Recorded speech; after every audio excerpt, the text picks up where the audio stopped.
Chris Hinton here, and tonight I'll be doing something that I've never done before. Be doing an instructional video on how to play the solos to Brooks & Dunn's Whiskey Under the Bridge. Now, I've been playing lead guitar for about 6-7 years now, and I really cut my teeth on 90s stuff, Brent Mason style chicken picking licks, and this is probably the most complicated solo I've ever heard Brent Mason do outside of stuff like Hot Wired and the stuff he does with the Players. And it really took me a long time to decipher these notes. I had to use a tab, had to really hunt and peck to find these things. And when I started looking on YouTube, I realized they didn't have any instructional videos, so I figured I'd give it a shot and see what I can do with it. Y'all ready? Let's go. It's just whiskey under the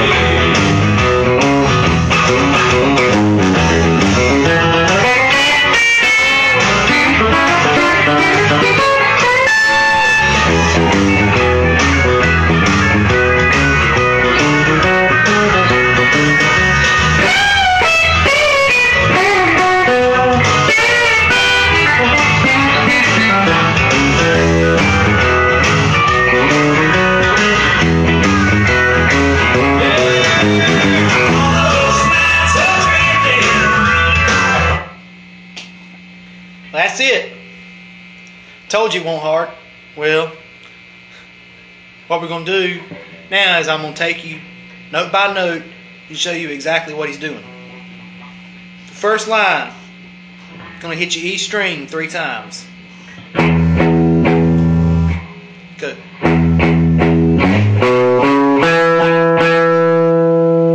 That's the intro phrase. That's what's carrying you into your break. So you're going to go. Whoops, you go. It's kind of like the Lester Flat G run, except for you're doing it in E. And you're doing it at rapid fire speed. You're walking it down going. And you're going to go. That whole phrase together is.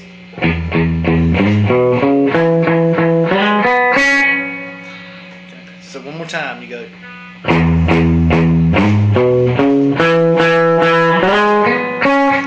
And for you guys that have been playing a little while, and if we're whatever level you're playing on, whether you just have started playing or whether you've been playing for 30 years, something that you really want to try to get in the habit of doing is using the side, especially when you're playing country music, chicken picking, Telecasters type stuff. What you really want to get in the habit of doing is taking the side of your picking hand, muting the strings as you go down.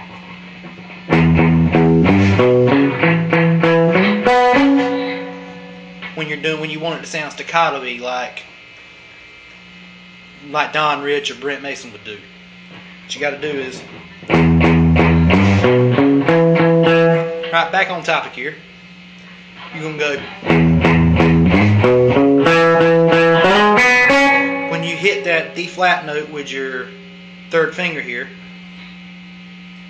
I switch to my middle finger to do these bends because my middle finger is stronger than my 3rd finger. But if you want to bend with your 3rd finger, however feels comfortable to you. I can't tell you what finger you do. I mean, whatever you prefer is what's going to work out best. What you're going to do after that is you're going to put your pinky finger or whatever finger is going to be the resting note that you're just going to hold still, and put it on the 7th fret, hit the B note.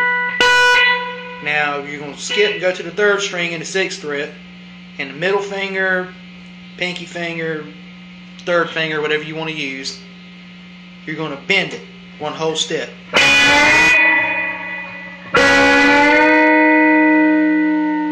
And you're going to walk it down. Like this, except for you're not going to do what I did. You're going to go.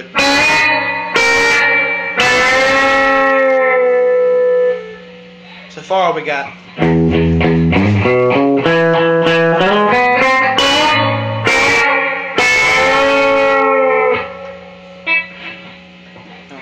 So that whole thing is.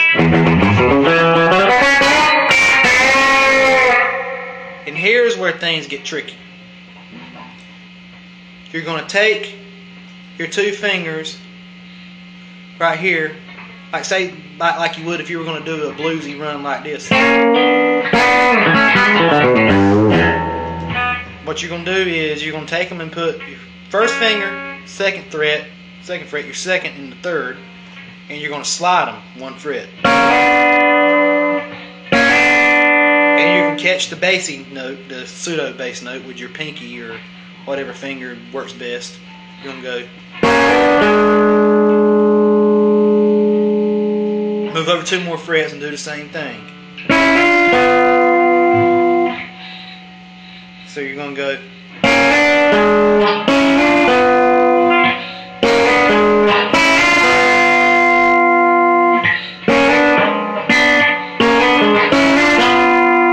And then you're going to come down here 2 more. What's wrong? You're going to come down here 1 more. So you're going to go.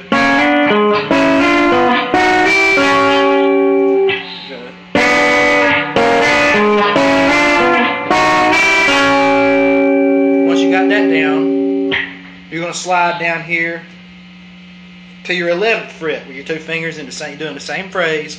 You're going to go.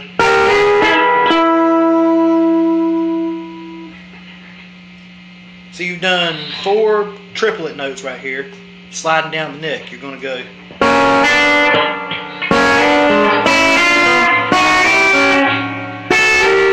Whoops. Looks like I need to teach myself how to do this thing again, but no, just moving right along. What we're going to do is, I'm going to go.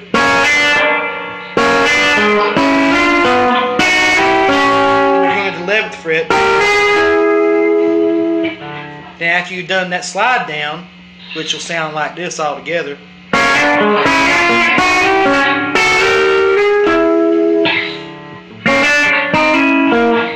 Here you go. Then you're going to go.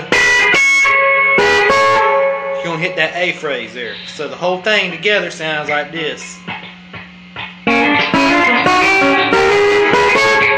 That's the most tricky part of the solo, that slide down. It goes. Then you're going to do the same thing you did up here with the bend, where I told you to bend from the B fret, except you're going to put your pinky finger on the 15th, your 3rd finger on the 14th, and you're going to bend just like you did before. You're going to go. So the whole thing together, real slow, is.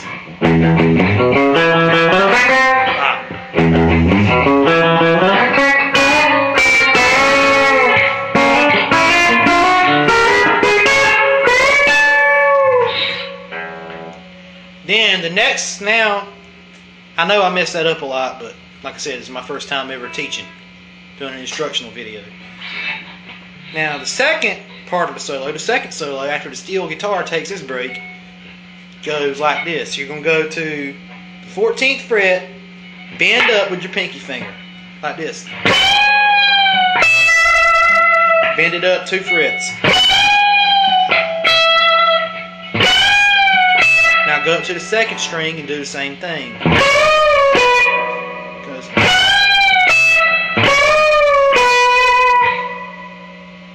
Now you're going to go to the 9th fret, 3rd string.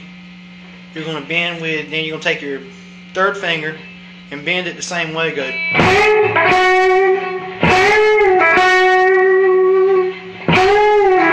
Then you're going to catch it with your pointer finger. So it sounds like this.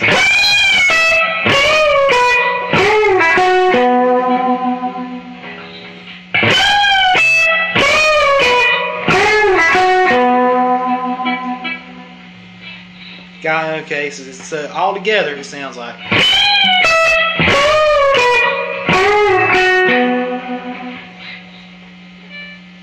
Now, I'm going to come into the 10th fret,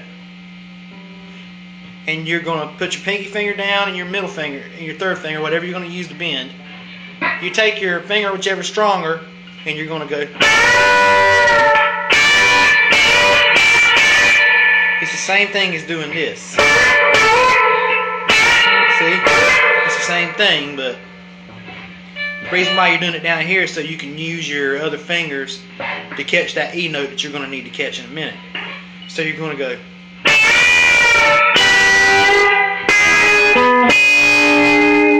Which I'm playing those two notes with my bottom two fingers there. I'm going. And if you really want to get the thunk out of it, you're going to go. Use your middle finger to bend that second string a little bit. It gives it a little more drive, a little more thunk to it. So it goes. Now you're going to go. Take your third finger. You're going to do a semi-triad in the 9th fret on your E fret. And you're going to go. You're going to hammer that third string off of that. You're going to hammer your third finger off of your third string. You're going to go. And then move it up 1 fret.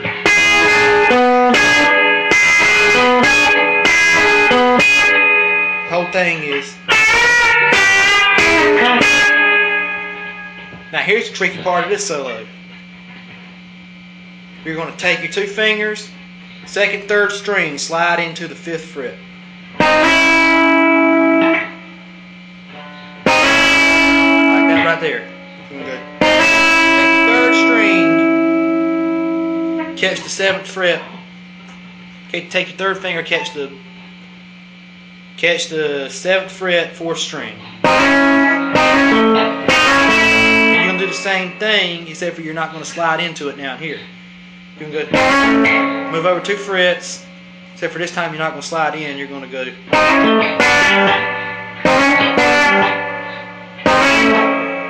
So it goes. And if you're going to play Brent Mason style stuff, you've got to know this lick.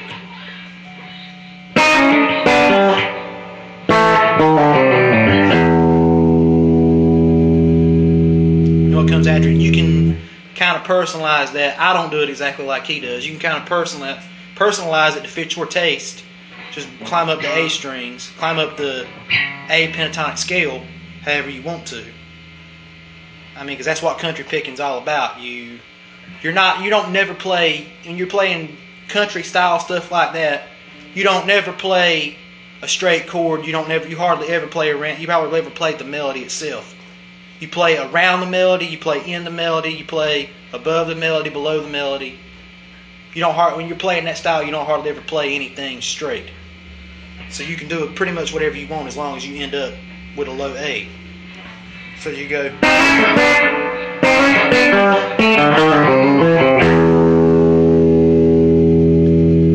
The whole thing again. So the whole thing together sounds like.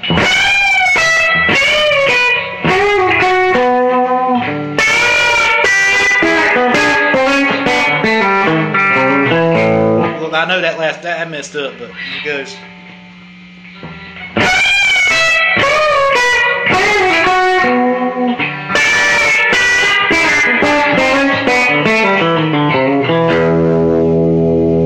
See how I did that? You go. You take your pointer finger. If you want to do it the way I do it, you take your pointer finger, 3rd string, 2nd fret, and take it, hammer it off, put it on the 4th fret, slide it back 1 fret, and hit the string open. Take your middle finger, sweep it across the 3rd and 4th frets on the A string. So you go. You got to do it all rapid fire speed. That's how you do the stuff what you're doing here. So the solo all together slowly goes 1, 2, 3, 4.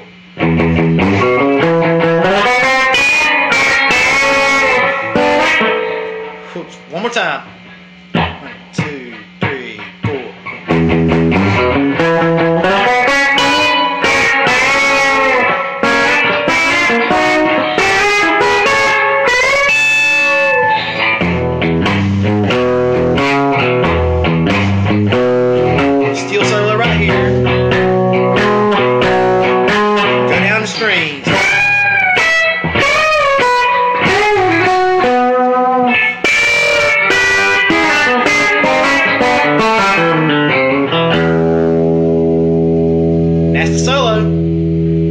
have any questions, feel free to message me on my YouTube account. Yeah, I'll give you a link to my Facebook page in the comments or in the video itself, however I can swing it. And I'll try to leave you a tab. Might be a little more helpful. Like I said, this is the first time I've ever tried to teach anything through a video on the internet, so that's why it sounded so sloppy. So I apologize for the sloppy parts, and I hope this thing helped you out. If you have any questions, feel free to leave them in the comments, send me a message, hit me up on Facebook, whatever you got to do. Chris Hinton, thank you for your time. Hope you enjoyed this video.